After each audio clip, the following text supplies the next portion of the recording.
America. I will introduce Gabe in a second, but first of all, our podcast is developing very well. I have uploaded no less than 11 videos today on my X account and more to come. And tomorrow we are going to the Munich Security Conference for this weekend, and we will be also live there for many occasions. And the aim is, of course, to enlarge the NATO, the free world, and to be very active in all the values and all the issues and all the crises and wars, which there are so many at the moment. And I'm now discussing with my new friend Gabe from America, about Cuba, because that's of course a very big issue. Because following the fall of Maduro and the American military intervention against Venezuelan tyranny, there is now the question what will happen with Cuba. And we have, it keeps us busy since 70 years basically, this communist island, and we want to have freedom as well for the Cubans. Now I would like to introduce you Gabe. He is a young political activist from the United States of America who has a Cuban background, like many, maybe from Florida. We will find out, and we will see. He's probably a fan of Marco Rubio. We will find out that one as well. And we want to welcome you, Gabe. Please, you are very welcome, and please introduce yourself and tell us who you are. Thank you very much, Gunther. Yeah, so my name is Gabe Cooley. I'm a college student. I'm from Miami, Florida. As Gunther said, my family is Cuban. They all had to flee here after the Cuban Revolution in 1959. Fleeing persecution, fleeing the tyranny. The lack of food, of resources, of really any kind of hope for a future life. And I was I was blessed to have been born and raised in the United States. I consider it one of the great blessings anybody can have, to grow up and be a citizen of the free world. And not have to fear political repression, or to have to sort of worry about the basic necessities of life, which unfortunately they still have to worry about in Cuba. In which beautiful state have you grown up? In Florida. Oh, like many Cuban Americans, your family fled to Florida? Yeah, to Miami, yeah. When did your family flee? Was it directly after the Fidel Castro communist revolution in 57, 58? Or when was exactly the leaving point? Different parts of my family came at different points. So, like, my father's side of the family left shortly thereafter. My maternal grandmother left in 1960, so only about a year after the revolution. And then my mother's side of the family left in 1973. Good, and you are all settled in Florida and hopefully voting for Marco Rubio when he was the senator, because he's the big champion of the liberation of Cuba. We will discuss that in a moment, but please continue. You are also politically active, I understand. Yeah, I'm the president of the Turning Point USA chapter here at Claremont McKenna College in beautiful Southern California, which is where I am now, and I'm also the secretary of the College Republicans chapter. Very good. We will not go in detail about Turning Point USA, but I'm sorry that your president was killed last year. That was a terrible act of terrorism. I'm very sorry for that. Thank you. Let's talk about the college Republicans. You're the chairman of your chapter there? Is it very active at your university?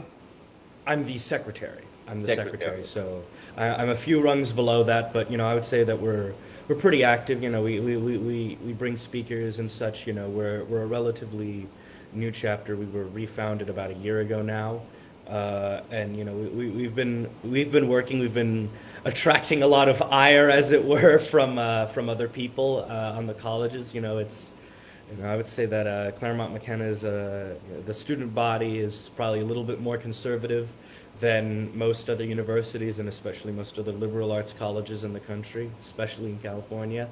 But I would still say overall that it's still quite liberal. And then we also have 4 other liberal arts colleges around us. The Claremont colleges, and that's That's where I suppose a lot of the more very left-wing people and end up coming from. I can feel with you because I was a student activist, a conservative student activist as well in my student times in the 90s.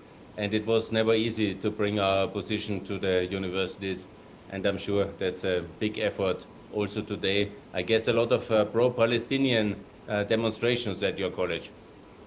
Yes, yes. So in my time here, I'm currently a sophomore.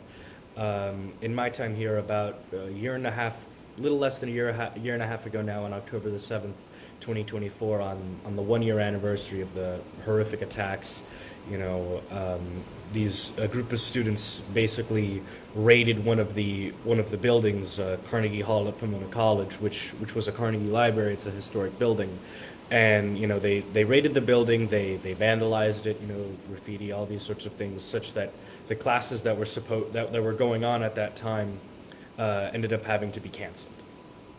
Right, yeah, it's not easy. Let me ask you, because you're from the Young Republicans now, and we have a little bit of an issue. Some chapters of the Young Republicans are inviting the so-called patriots for Europe, which we see as traitors to Europe, to attend their meetings. And I want to know how you feel about it. Do you see Europeans as your allies, or as somehow lazy buggers who live off American generosity? Or how do you feel towards Europe? I think that Europe is immensely important. I think it's the birthplace of Western civilization. I think even if you want to say in terms of national security, I think that you could certainly say that perhaps towards NATO contributions and such, that a lot of European countries haven't been fully pulling their weight. I think that's a legitimate complaint. But I think that to sort of abandon NATO to the dogs, as it were, to the Russians, I think would be a horrific mistake, and I think that it is certainly in the interests of the United States to make sure that Europe is defended, and that it stays free and prosperous. And I think that I would like to see probably more of a stepping up from Europe. I think that as much as I might disagree with the tactics of Trump in securing that, and I have very mixed feelings towards Trump. I think that there is there have been, at least partially, some results of that, even if I don't necessarily like the tactics from that. But like I said, I think that Europe is immensely important. I think NATO is incredibly important, and I think that it's immensely important to make sure that it stays free. Because for us as Americans, that's part of our history, our heritage, and I think that anyone that considers themselves an American patriot should of course have a great love for Europe. Thanks a lot, Gabe. I wish you very good luck with your political career. We need more Republicans like you, and I hope you will have a future in the US Congress and be happily supporting Europeans. We need politicians like you. Thanks a lot. Thank you. Let's now discuss about what we agreed to discuss about Cuba. The situation is quite dramatic. We have now the fall of Maduro at the beginning of the year 26, and basically the Americans' Navy is controlling the oil export, so no oil for Cuba anymore. How do you see the situation in Cuba? What is your view, and do you support regime change and freedom for Cuba? Well, of course I support regime change. I think that Marco Rubio, I think, probably put it beautifully the other day when he was asked in Congress. He was asked by a senator, will we say that we will not commit to looking to catalyze regime change in Cuba? And I think his response was perfect. Of course we'd like to see the regime change there.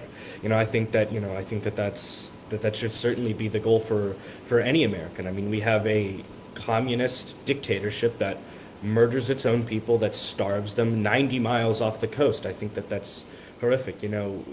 I remember when I first got the news about the fall of Maduro, it was actually Shiv that told me. He was in Israel at the time, And I woke up and I got the text, from him, and I see all of the notifications on my phone from all of the news agencies saying, Sheaf's text was something like, Venezuela is free, and I see from all the news, U.S. Special Forces like captured Maduro in like a clandestine operation, and I was just amazed, and as the news kept coming in, that it took only a matter of a few hours that, we endured zero casualties, all of these things, I was just amazed. I had actually written an article a few months ago, back in October, for one of the student newspapers here, basically directly calling for and advocating for, U.S. intervention of some sort in Venezuela. And, I was just even surprised that just going in and kidnapping Maduro was even an option, but I definitely think that, that was magnificent, and I think that the way that we've been handling, trying to transition Venezuela into, away from communism and towards hopefully capitalist liberal democracy, I think, we're going very carefully and cautiously about it, which I think is probably the right approach based on how that regime was constructed. And I think that hopefully the message to the Escanel and to the regime in Cuba should be, time's up, basically. Yes, many people have criticized the Trump administration because they ultimately didn't really regime change the whole regime, and Mrs. Machado couldn't return up to now, and there are no plan for free and fair elections, which would be normally the case in order to have a legitimate governance. What is your future prediction? Do you think that this will all happen later in 2026, or do you think Trump will leave this unrepentant communist Lucy Rodriguez in power? Well, I think, I definitely think that you're going to see elections either maybe 2026 or, we'll see however long it takes. I mean, the thing is, with how that regime was constructed, is that, they very much to an extent sort of coup-proofed it. Like there are more generals in Venezuela than there are in all of NATO combined, which is just ridiculous just from any perspective. But, the fact is, that was done very, very intentionally to sort of prevent the ability for a coup, especially after, I forget if it was 2002 or 2003, where there was a coup against Hugo Chavez that ultimately ended in short term. It was successful for like a few days, but ultimately it ended up with a sort of long-term failure. And really, in the aftermath of that, Chavez, and then especially later on Maduro, really took to a lot of lengths to prevent that, because in order for a coup to happen, you need a certain percentage of the military on board, and if you sort of fracture the military into however many hundred generals, it's hard to get that sort of consensus there. But ultimately, I think the goal is to prevent another Iraq, where we went in, we killed Saddam, we captured and then killed Saddam, and then ultimately left a sort of power vacuum in the wake, with really no structure there. I think Venezuela is a very, very different situation from Iraq, but I think the concern of it devolving into civil war is definitely very real, and I think that avoiding that while still trying to get it on the path to a functioning democracy like how it was before Chavez is the goal, and I think we're going to I think we are ultimately going to see that. I think that what the capture of Maduro shows is that effectively, the regime has more or less to an extent been kind of neutered. Delcy Rodriguez really can't do much of anything. She can't really do much of anything in terms of trying to oppose Trump, because, if it was that easy to just capture Maduro, I can't, I imagine everybody else in that regime, and that includes, Rodriguez, Diosdado, Caballo, and all the others should certainly look to that as, that can happen to you too. Okay, let's see. The future for Venezuela will be anyhow in our timelines in 2026. Let me ask you now about the consequences this has for Cuba. What's exactly the link between Venezuela and Cuba? Well, like even just looking at the operation that captured Maduro, we killed about 100 or so people during the course of that operation. I believe 33 or 32 or so of which were Cubans. Like the Venezuela is functionally and has been a Cuban colony. The entire security apparatus of Venezuela was sort of colonized by Cubans. It's all a bunch of Cubans, pretty much just running the show there. Cuba is completely dependent on Venezuelan oil exports, to survive. Mexican as well, but uh, that looks like it's ending now. Mexico will be looking like it's ending its oil exports to Cuba, but other things as well. I think are really sort of beginning to spell the end. It's really looking like it's the beginning of what has hope of what should hopefully be the end for the Cuban regime. I I have high hopes. I remember when Marco Rubio, the announcement of Marco Rubio first coming out as his nomination, that he would be Secretary of State. I remember sort of immediately thinking I was very very happy and very very hopeful first that it was Marco Rubio and not someone that was like a crazy isolationist. But I remember saying to myself, well, I think that the odds of communism collapsing in Cuba, within the next 4 years are certainly going to be very high. And if he gets it done in year two, I think that would certainly be tremendous. Obviously, he's also Cuban as well. He's a Miami Cuban. He's like me, and like so many other people from Miami. He shares that same background, and so obviously, of course, I imagine that him looking to Cuba, to try and catalyze regime change there should absolutely be on the top of his mind.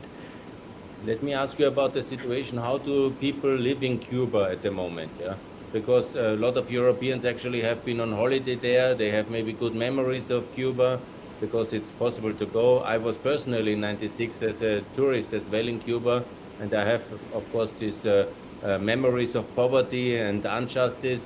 But it's also a wonderful island in principle and nice people.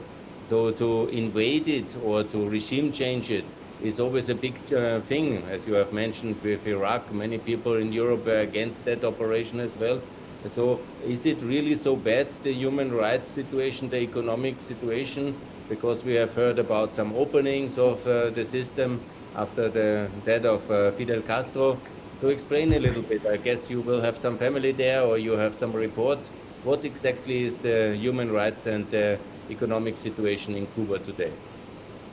Well, what I've always heard from my family, is that to my knowledge at least, all of my family from Cuba are they were either killed, executed, or they managed to escape. So, in terms of on the ground personal knowledge, you know, from that I've heard directly from members of my family, it goes back to when they left. But even then, like I know people in Miami that left Cuba like quite recently. Like there are always people coming over on rafts really since the '90s, coming over, trying to get a better life for themselves. The economic situation is completely horrific. Sort of prior to the revolution, Cuba and the United States had a deal where we would buy a lot of Cuban sugar, and that really did sustain the Cuban economy. It was very, very good. And so after the revolution, after Castro took over, we sort of ended that deal. But the thing is, the Soviet Union stepped in and pretty much just kept subsidizing the Cuban economy in the same way. After the fall of the Soviet Union, that money pretty much dried up, and Cuba entered what it called the special period, which essentially was a famine of sorts. Complete economic collapse, more or less. But and people started saying Cubans in Miami started saying exiles. The line was borrowing from sort of how the Jews had spent so many centuries, millennia in diaspora. Next year in Havana. And that unfortunately, it didn't end up happening that way, because they sort of figured out, that tourism was a new avenue that they could do to sort of get around this. There have been some mild economic reforms, but it's still it's still very much a communist state. It's still quite horrific, and it's not really to the benefit of anybody. Like I said, I know people, that come across, that they came across, quite recently from Cuba, and it's really not much better. It's still quite terrible.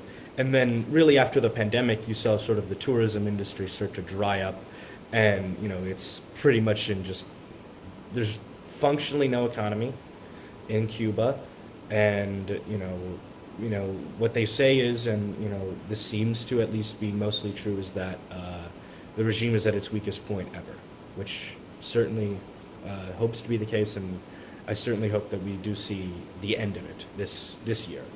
So you do think that the level of repression and economic misery is justifying such a because de facto energy embargo on Cuba is a very tough measure also for the population of Cuba, because they cannot drive anymore. They have then restrictions in mobility already. So you think the level of political suppression in Cuba is so bad that it's justified to have that misery, and ultimately the regime will collapse? Well, I don't think that necessarily. I really don't think that the U.S. embargo on Cuba does really kind of play any kind of a role in it. I mean, the fact of the matter is, Cuba can trade with any other country in the world as it pleases, and they do. Like, they trade with Canada, they trade with Mexico, obviously with Europe, all of these sorts of things, and they can still get products from America. Just it's just through an intermediary. The fact is, being able to trade with the United States would not change the fact of just horrific misery economically. I mean, communism has failed horrifically everywhere and every time it's been tried. And if you're a communist state, and if you want to blame the United States, the largest capitalist country on earth, for your misery, then I think that implicitly is an admission of the failure of communism to, in any case, be able to sustain itself. Is there any kind, because I'm asking you now about the possible successor regime, is there any kind of leading opposition politician in the Cuban diaspora in Florida? Is there some kind of exile government? Or what kind of political system would Cuba have after a transition towards a democracy? And which personalities would lead it? Well, we'll see. There are a few figures out there. A lot of them, in terms of the exile community, in the diaspora, I would definitely say, the one that we all look to really is Marco Rubio. I remember, he's already having plans to be U.S. president, so I think he will not go to be the president of Free Cuba. Well, we'll see. He did write in his, I believe it was in 2012, in his book that when he was very young, that he wrote about, and he told his grandfather that he dreamed of one day leading an army of Cuban exiles to Cuba, and becoming the president of a free Cuba. So we'll see. It didn't work so well in the Bay of Pigs, unfortunately, in '61. Yes, unfortunately, yes. Kennedy bungled it. Oh, completely. Yeah. This is of course the reason why so many Cubans in America are, happen to despise or hate John F. Kennedy because of the failure of the Bay of Pigs, because of his complete bungling of it, his withdrawal of air support, his pretty much changing the plans, just all of that, it's just such a horrific failure, and it begins as the catalyst for why Cubans, are sort of an outlier amongst many other Hispanic or Latino groups in America in terms of the strong Republican lean. On a political concept, because in Eastern Europe, after the Soviet Union fell in '91, all of the countries were liberated, from Ukraine to Eastern Germany, from Estonia to Bulgaria, and it all worked actually very well. They have joined NATO, EU, we had the economic support for them, and it was actually a really big success story of freedom in Eastern Europe. But I've never understood why exactly this small island in the Caribbean, Cuba, has basically stayed with the communists. So can you give an explanation why, different to Eastern Europe, in the Caribbean, the communism has survived? Well, I would say that I think I blame it largely on a failure of other Western countries really to completely condemn the regime. You know, for one reason or another. I remember after Fidel Castro died, in 2016. I remember, on the streets of Miami, people were celebrating, people were banging pots and pans. It was a very happy day, as it were. And you saw much of the same thing after the capture of Maduro. Because Castro was just such a horrific, dictator, just a horrific person in general. And is responsible for so much misery, and for us, for so many of us, having to leave our homes for the death of a lot of people, a lot of family members, but I think it's largely been a fail. But I remember after he died, even as people were celebrating in Miami, I remember Justin Trudeau, and the Canadian government sent out a statement basically praising Castro, saying he was a great liberator, and basically essentially sending their condolences to Cuba about it, and it reminded me of how the Irish, Ireland under Eamon de Valera, after the death of Hitler, sent a statement, to the people of Germany, sending their condolences about, the death of Hitler. Like that's That ultimately was really really how sad. it felt. I really It's don't like the Irish and their neutrality and their policy in World War II up to now. I'm really upset about the Irish. I'm happy we agree on that one. What do you think yeah. about the Greek socialist leader, Mr. Tsipras, attending the funeral of Fidel Castro in 2016 and saying some nice things there at his eulogy? Well, I mean, I would say to him, and quite frankly to every single person living in the United States, living in Europe, Canada, wherever, that actually looks to Castro, looks to Cuba as a great this beacon of freedom against American imperialism and such. Actually try and live there. Don't go there as a tourist. Actually, because they cover, because of course they try and make it look nice for the tourists. Actually try and live there. Actually talk to people who had to escape Cuba. I remember, my mother, she left in '73. She first left to, she first escaped to Spain, and in Cuba they have ration cards. Pretty much you get a certain amount of food, and when my mother first saw a supermarket in Spain for the first time, she asked my grandmother, you know, uh, you know, basically, what about our ration? What about our cards, our ration cards? And my grandmother said to her, "No sea wajida," which is, don't be a hick, basically, or don't be like, a kind of, Not even I in don't know. Spain they have ration cards anymore in that use. No, no. I don't know. Hick, I guess, sort of like an uncult, like hillbilly, redneck, if you will. Sort of like an I don't mean to be offensive or anything, but sort of No, we like a had the less same cultured with sort of Eastern person. Germans in the year 1990 going to Western Yeah, Germany and being completely surprised about the freedom, the consumption opportunities. And of course, this is what freedom is about, very much so. of So, course.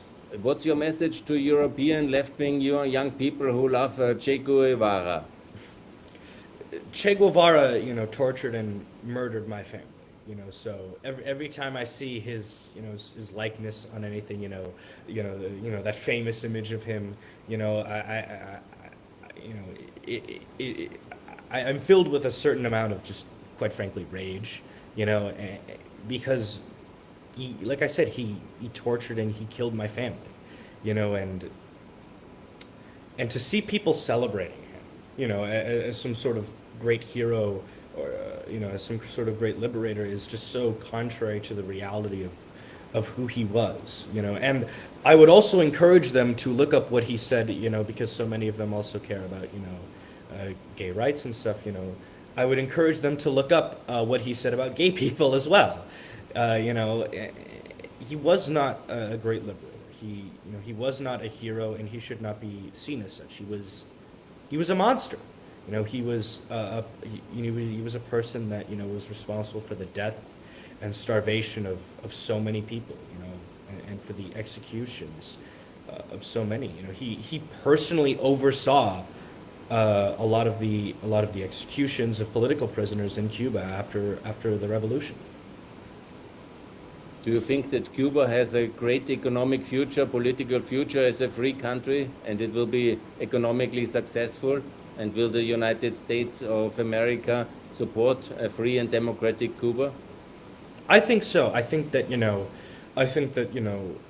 the road to being a fully prosperous and successful nation, you know, like anything that's worth doing, like any worthy undertaking, as it were, it's going to be difficult, but the work is absolutely, should absolutely be undertaken. Cuba's the infrastructure is it's falling apart. You know, what I've heard, from people is, that in Cuba, power is so rare that and blackouts are just the norm. That it's more rare to have power. They call them white-ins or whiteouts. Rather than having blackouts basically. But I think being able to show the success of capitalism, of Western style liberal democracy, and I absolutely think that Cuba can thrive. I think that it can have a wonderful economic future under it. If you want to say, there are some criticisms of how Cuba, was economically and politically prior to the revolution. You can criticize Batista and such. Like the mafia basically ran Havana when Batista was in charge, to put it lightly. If you've seen The Godfather Part 2, but to put it bluntly, the mafia ran it better than Castro, is how I would say. Obviously, we don't want it to be a government that is run by criminals, but I think that we can absolutely have a successful future. Tourism. I was personally in Cuba in '96, and the city of Havana. It is principally a very beautiful city at the ocean and with this old Malecon. But when you saw the city, the buildings, they were originally like the buildings were from the 1950s. And they looked very much like Berlin in 1945, because there was no single window there. Every house was completely destroyed, and it looked like a really bombed city. Like there was no investment since 50 or 60 years at that stage. And also the cars looked really, really the same one, like in a time machine, like from a 1950s movie. You had the same cars, and this was the only cars available actually, and you were lucky to find one. So I have Yeah. not seen, even in Eastern Europe after communism, and I've traveled to all Eastern European countries after communism in the 90s. I have not a single place which was in such a terrible state in the 1990s. And I guess it's quite the same still today. Yeah, no, absolutely. As you said, it's falling apart. I remember, Daniel Di Martino, who's a Venezuelan exile, who works for the Manhattan Institute. He sort of pointed out that the Venezuelan refugee crisis is currently the largest refugee crisis in the world, and if you look at like the biggest refugee crises in history, it's the only one that has not been caused by a war. So like it's more people have left Venezuela as a result of communism there than people that left Syria following the civil war there. And if you were to look at the numbers since '59 to present day, I'm sure you would get similar numbers to Cuba. One of my professors, he taught in Ukraine shortly after the fall of the Soviet Union, and for about a year or so, about a year or two, and he told me that pretty much anybody that was really above the age of 27 there was it was pretty much sort of unhirable. That had not lived through that. Had not at least grown that had lived under when the harshest of the repressions, that didn't grow up under Gorbachev, under being able to benefit from glasnost and perestroika. It's sort of they were just sort of unhirable just because of the sort of spiritual damage that communism even does to you, beyond even the economic, beyond even the material. It really does damage your soul, I think, and I think that's absolutely the case with that, and I think you have, I think I think anyone that values freedom, anyone that values democracy and knows the value of it, I think we in the West do take it for granted. I think that we take for granted the benefits that we have to live in such a wonderful system, where we can have electricity and power, and that we can pretty much speak freely and talk our minds. I think that we take that for granted, and I think that people don't understand how rare that is in today's world, but especially don't understand that is extremely abnormal throughout human history. When it comes to the transition of Cuba to democracy, would the United States of America accept European Union help? Because currently our situation, our relation is very complicated. But in the European Union, we have 13 countries who have transitioned from communism towards market economy. We have a lot of experienced administrators and politicians who know exactly how to transform a communist country into a free market economy with flat tax, with economic stability, growth, privatization. And this knowledge is very rare in the United States of America, because you are a much more advanced economy. And also you have a little bit, there is always a little bit of competition between the North and South of America in terms of English speaking, Spanish speaking, and in terms of a little bit of cultural prejudices between the North and the South.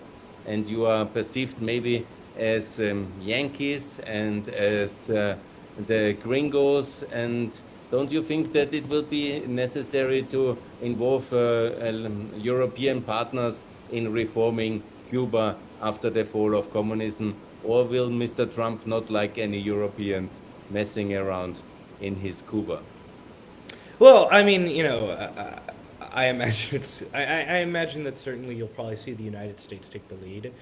Particularly, I would imagine Marco Rubio especially would certainly look to take the lead on that. But I think that any help, I say this as a Cuban American, I say this, any help to try and fix the Cuban economy would certainly greatly be appreciated. I think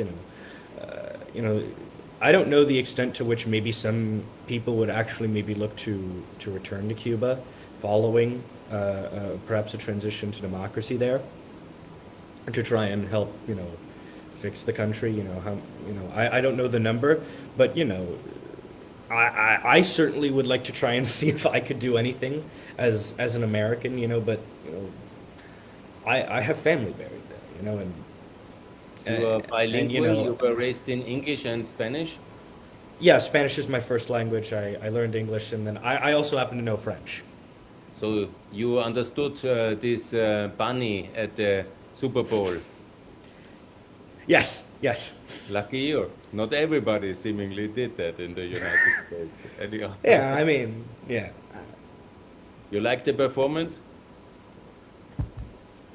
I like his music. I wouldn't say that I necessarily agree with his politics, but I like his music. Like, I'm a fan. I thought that it was. I don't torture you and ask you if you're in favor of Puerto Rico becoming the 51st member state of the United States of America, but some of you who listen might know that I'm very much in favor of exactly that policy, that America should first take Puerto Rico as 51st before messing around with Greenland, which we were not so happy about in this spectacular start of 2026. But more serious, I ask you, Gabe, about the situation of the Cuban Americans in Florida.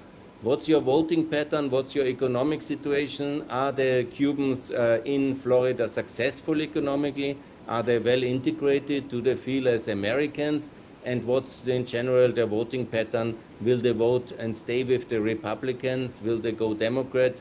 what's the future of Florida, because Florida had always an extremely important role in American presidential politics. I remember very much the year 2000 and this big thing of the 150 votes, I think it was, which decided for George Bush against Al Gore. So Florida really matters in America. And so the Floridan Americans matter very much. So my question is, how do they live? How much do they feel as Americans, as Cubans? And what do they vote in general? Well, I would say Cuban Americans are, I think, I don't, I can't say this for certain, but I'm almost, I haven't myself looked at the data that recently, but I'm probably willing to say that Cuban Americans are one of, if not probably the most successful Latino group in the United States. And Miami-Dade County is, I think, about 50% Cuban American, and I think about 50% of all Cuban Americans live in Miami-Dade County. So I would say Miami was sort of like a sort of swamp or a backwater prior to the arrival of the Cubans, if you will, and what you really see is that is a real building up of the city, and it becoming Miami's a very wealthy, very very very it's a wonderful city. I say this with a great deal of love. I grew up there, so I love my city. But it's a genuinely wonderful city to grow up in. It's beautiful. It's especially in the last few years. You're seeing like a real bunch of investment in it. I mean, people want to live in Florida. Florida is a great state to live in. It's got low taxes. It's got nice warm weather. It's a nice city to live in. And Miami's a spectacular city to live in. It's a spectacular city to grow up in. Voting wise, Cubans are, very, very conservative, pretty strongly Republican, especially, in the last two presidential elections, 2020 and 2024, broke heavily for Donald Trump, such that, in just large numbers, I think that pretty much every single Cuban American in Miami loves America. They love being able to come here and actually be able to prosper and be successful and have a life, and which is obviously not something that they can do in Cuba. I think the question of integration is an interesting one, because one of the larger areas in Miami-Dade County is a city called Hialeah, which I think is about 500,000 people live there, and I think 88% of the population of Hialeah, something like that, is either Cuban or of Cuban descent.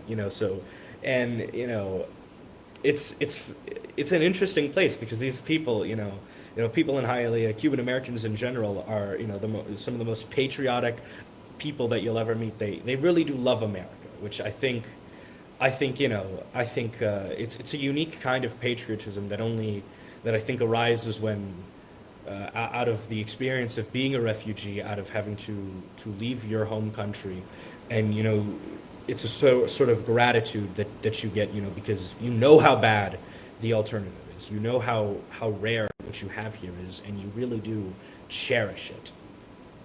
That's not to imply or to put down that people that were born here aren't any less patriotic, but it's a different sort of patriotism, I would say, and even many of them, I would say, also a large number of them don't speak English, but even then, I think you really do see among them just this great sense of just loving America, and they also love Donald Trump, and I can only imagine how much more people love, Cuban Americans love Trump. I'm probably on the sort of, relatively speaking, I probably have probably less war. On the average, I probably am on the lower end of having lower feelings, warmer feelings for Trump. But even I would probably say that I still broadly support most of the, not all, but a good number of the things he's doing, especially in regards to foreign policy. I would say, What is, Gabe, what is more important for the Cuban Americans? Because Trump is perceived, and obviously with Minnesota, with the ICE crackdowns, he is perceived as very anti-migrant, and this is part of his platform to reduce migrant. And then also he has made these remarks about Spanish not being the language to be spoken at the Super Bowl. So there are some kind of on that balance sheet. On the other side, he has liberated Maduro, also Venezuela, and he has taken down Maduro, and their hopes are there. So will the Cuban Americans stay with Trump despite all the scandals and the ICE, or will they go to the Democrats?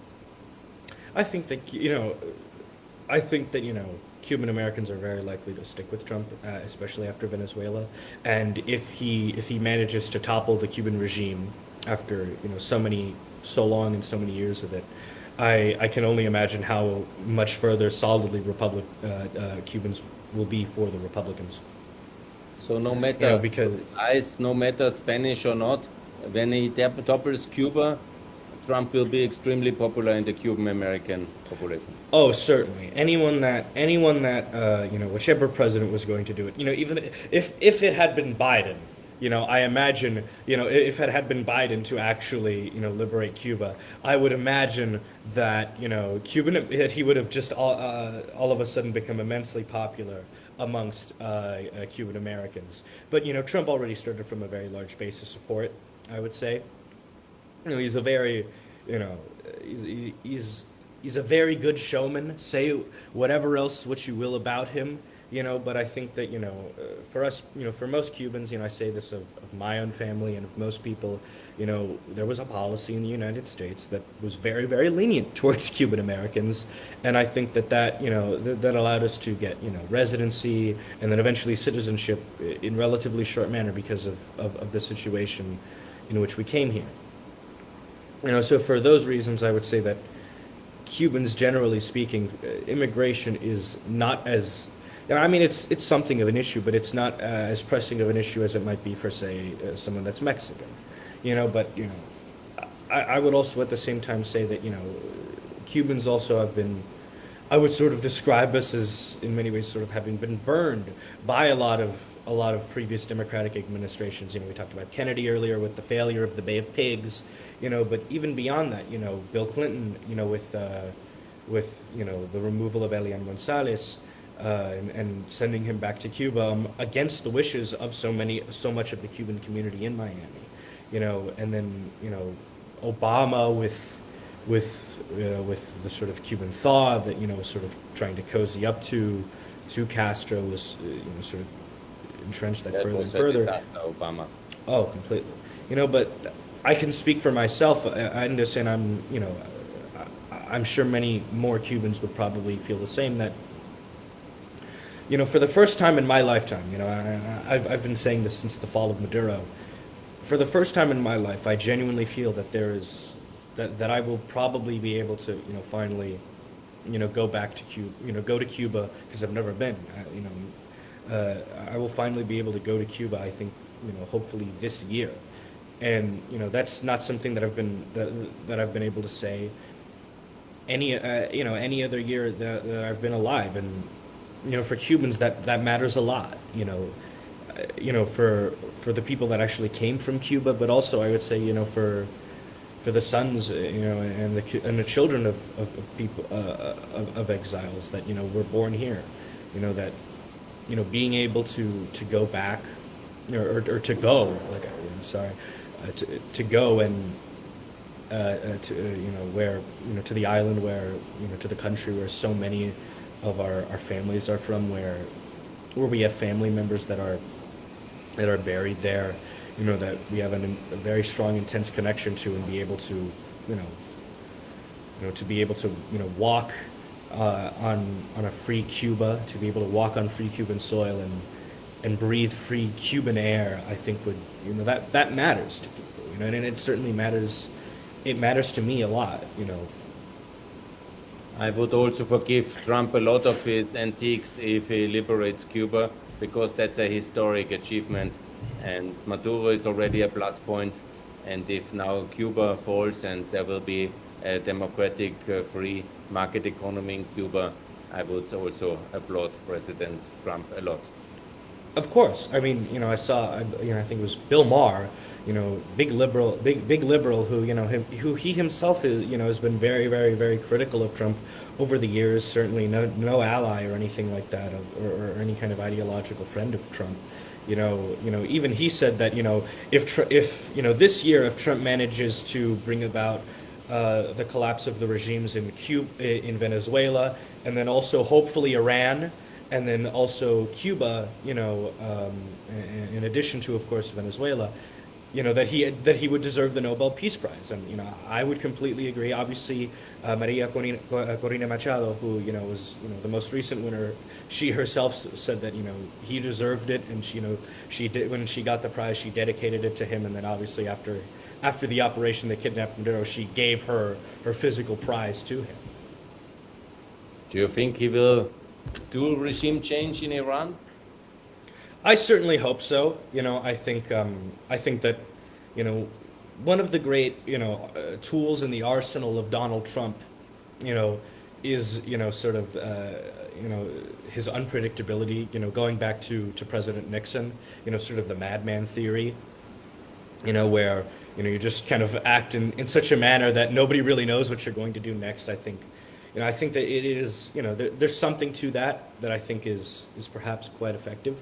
At times, I might disagree with sort of the minutia or a lot of how Trump does that and executes that, but I think that that's a tool in the arsenal. I think with the he's moved carriers into the Persian Gulf, and I think that if he moves them without without doing some sort of change there, or without striking there, I think that would certainly be a show of weakness. And I think that one of the things that I can feel that I can safely say about Donald Trump is that he doesn't like to appear weak, and I think that it would be a tremendous show of weakness if we don't do some sort of action to help the protesters in Iran. I think it would be a tremendous show of weakness for him, but also, for the United States and for the West in general. I think, remember, 2013 was Obama in the White House. He went around in the Rose Garden. He decided not to intervene in Syria after Assad had put some perils on her own people and has put poison gas against the people. And then suddenly Putin felt emboldened to intervene in Syria, in Ukraine, take Crimea. And suddenly we had a real, very difficult decade of Russian resurgence because of American weakness and non-intervention. Right, of course. I think that the nuclear deal that Obama negotiated with Iran and the annexation of Crimea were just terrible. Very much the reason why Obama pretty much did nothing about the annexation of Crimea was just because he wanted Russia on board for the nuclear deal with Iran, which was a complete disaster. And I think that Trump tore up the nuclear deal, which was tremendous, and I have hopes that he won't make the same mistake that Obama did. I think I certainly think that with Marco Rubio, he's not going to. Marco Rubio, I remember sort of his speech, decrying the nuclear deal, sort of was making the rounds on Twitter the other day, and I think and I don't think that we're going to see the same mistake.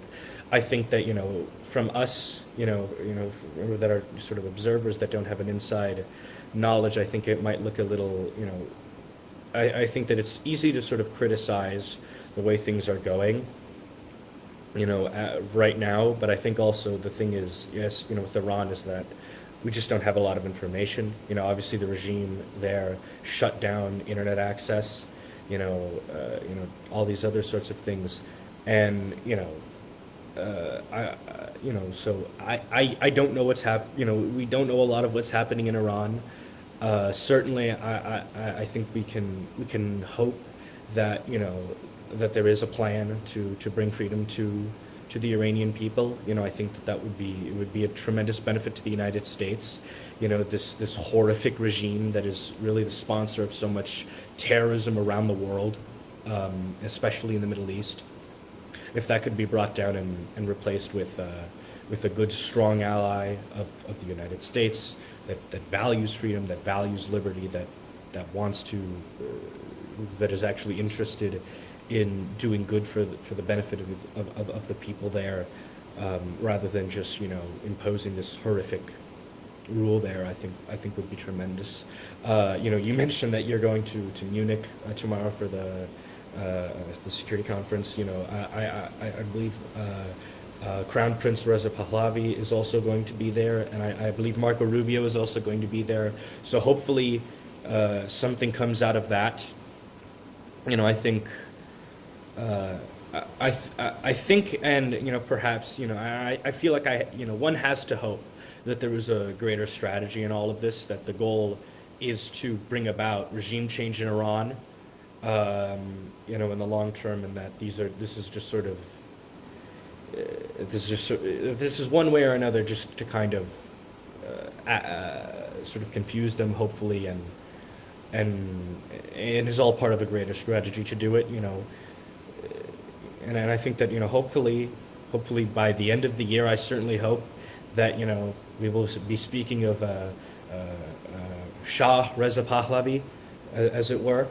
That we will be speaking of Iran as a free and hopefully secular democracy, and that Supreme Leader Ayatollah Khamenei is either in Moscow with Assad, or underground, or is dead. That would be perfect, yeah. Let's hope it is like this. Your wish may be command to the Lord. Let me ask you about Ukraine, because we are now alone with Ukraine, and Mr. Trump is somehow MIA, as you say in military language, missing in action. He is just making deals behind our back with the Russians, or whatever they are doing in these negotiations. We are not involved, and we just yesterday decided to put another 90 billion euro to keep Ukraine in the fight, and it's a heroic fight. They have to be supported, and America is the city of the hill, the defense of global freedom, and we need you back in the fight. No, certainly. I mean, I think that in so many ways, what's happening in Ukraine, and I would also say what's happening in Iran and in Israel, it's very much those are really the front lines, I would say, of the defense of Western civilization. I think that Volodymyr Zelensky is, I believe, the moral equivalent of George Washington, and I really do think that allowing Russia to just take Ukraine would be horrific, both from a national security standpoint, but also just from the human standpoint. I think that the way that the war has sort of turned out is that the front lines are more or less static, and I think that as much as I would love to see all of the the Donbass and Zaporizhia and all of the other occupied regions of Ukraine, and of course Crimea, as much as I would love to see them free of Russian tyranny, and also of course I would also like to see Putin removed from office. I think that one also has to be realistic about the situation, and at least the way that it's looking is the front lines are not moving. And ultimately, I think that the only thing that you can do at that point is try and prevent more death. Hopefully, I would, in an ideal world, I would like to see the end of the war result in, the complete withdrawal of all Russian troops from the occupied territories, from Crimea, from the Donbass, and of course for Ukrainian entry into NATO. But I think, in a realistic way, unfortunately, I say this with tremendous regret, and genuinely so, unfortunately, that it doesn't look like that might be possible, and that I think that what you can do is you can try and protect and save what might be left of Ukraine, cut your losses, and I do hate to say it, but perhaps admit that you're unfortunately not getting the occupied territories back in exchange for allowing Ukraine into NATO and the EU, or for essentially just security guarantees that would amount up to the same thing. Okay, in 2027 there will be speculation who will be the next presidential candidate of the Conservative Party, of the GOP, and there will be the primaries. Now, the big question: Rubio, Marco versus JD Vance. Where do you stand? I don't think that Marco Rubio is going to run. I think that, I think that I think he could certainly put up a fight. And to be, I'll say that, if he runs, I would support him. I just don't think he is going to in the political calculus. You know, Trump has sort of talked about potentially those two running, with Marco Rubio as vice president, with JD Vance as president. Um, I myself would rather prefer to see Marco Rubio stay on as Secretary of State. I think that he's done a tremendous job in that role. And I think that I would love to see him continue in that. We'll see what ends up happening. I think like I said, I don't think that Marco Rubio is going to run. But like I said, if he does run, I would support him. And we support Gabe. Thanks a lot for this debate. It was very interesting discussion. We have spent 1 hour together now, and we discussed about the Cuban liberation, which is hopefully to come, about the situation of Cuban Americans, and also about Iran and Ukraine. And I see a very inspiring young friend of NATO and of Europe here in Florida growing up. I have to say thank you very much for you, and please some closing statement from your side, Gabe, and then we conclude the show. Well, thank you very much, Gunther. Hopefully, pretty much as long as I can remember, and as long as I've been alive, I've been hoping for change in Cuba, and for the first time ever, I think that might finally come this year. And certainly by year's end, when that day comes, when when the Escanel, and the whole communist regime there falls, that is going to be one of the happiest days of my life, and I look forward to hopefully, going to the country where my mother was born, where my grandparents were born, and finally being able to see with my own eyes that country, and I might, I don't always agree with Donald Trump, but if he is able to do that, then I would be immensely indebted to him, and and of course I hope for the freedom of so many other nations that are also living under tyranny. Hopefully we will see Venezuela be completely free. It's on the road there, I think, to that, but I think that we are going to see free Venezuela hopefully soon, maybe by year's end.